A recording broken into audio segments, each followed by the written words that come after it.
ఎన్నికల ముందు నేను ఆ రోజు చాలా స్పష్టంగా చెప్పాను. ఎక్కడికక్కడ ఆ రోజు మీరు చూస్తే సూపర్ 6 చెప్పాం. అదే సమయంలో ఎలక్షన్ మేనిఫెస్టో ఇచ్చాం. బాబు షూరిటీ భవిష్యత్తు గ్యారంటీ కింద మీ దగ్గరికి వచ్చి చెప్పమని చెప్పాం. ఈ రోజు మీరందరూ ఊహించిన దానికంటే ఒక సంవత్సరంలోనే విధ్వంసం నుంచి బయట రావడమే కాదు, మళ్లీ ఎప్పుడూ జరగని అభివృద్ధి చేసే విధంగా కార్యక్రమాలు శ్రీకారం చుడుతున్నామని చెప్పి కూడా నేను మీకు తెలియజేస్తున్నా. అదే కాకుండా నిరుద్యోగులందరూ చెప్తున్నా, మీకు ఉద్యోగాలు ఇప్పిస్తాం, మీరు కూడా శ్రద్ధ పెట్టండి, మీరు కూడా మనం పైకి రావాలన్న ఆలోచన మీకు రావాలి. ఈ రోజు నేను కొన్ని ఇండ్లు తిరిగాను. నా అబ్జర్వేషన్స్ కూడా మీరు అర్థం చేసుకోవాలి. ఎవరైతే శ్రద్ధ పెట్టారో వాళ్ళు పైకి వచ్చారు, ఎవరైతే క్రమశిక్షణతో ఉన్నారో వాళ్ళు బ్రహ్మాండంగా ముందుకొచ్చే పరిస్థితికి వచ్చారు.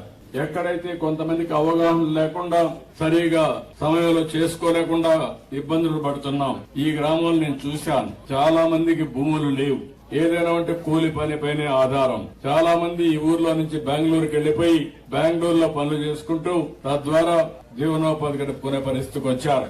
అందుకనే ఈసారి నేను ఒక్కసారి ఆలోచించి మనుషుల్ని ఆస్తిగా భావించి, మీరే క్యాపిటల్ గా భావించి public private partner peoples partnership అనే కొత్త కాన్సెప్ట్ తీసుకొచ్చాం.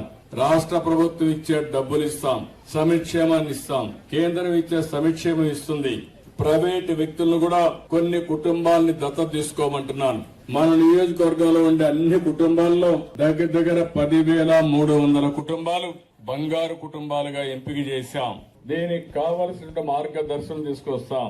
వాళ్ళు వీళ్ళు కలిసి ప్రభుత్వం ఇచ్చే సహాయం కాకుండా ఎప్పటికప్పుడు వాళ్లతో అనుసంధానం చేసుకుంటూ వాళ్ళ పైకి వచ్చే మార్గం ఏమి ఉన్నాయో అవన్నీ కూడా తీసుకోవడానికి కొత్త కార్యక్రమానికి కూడా శ్రీకారం చుట్టాం.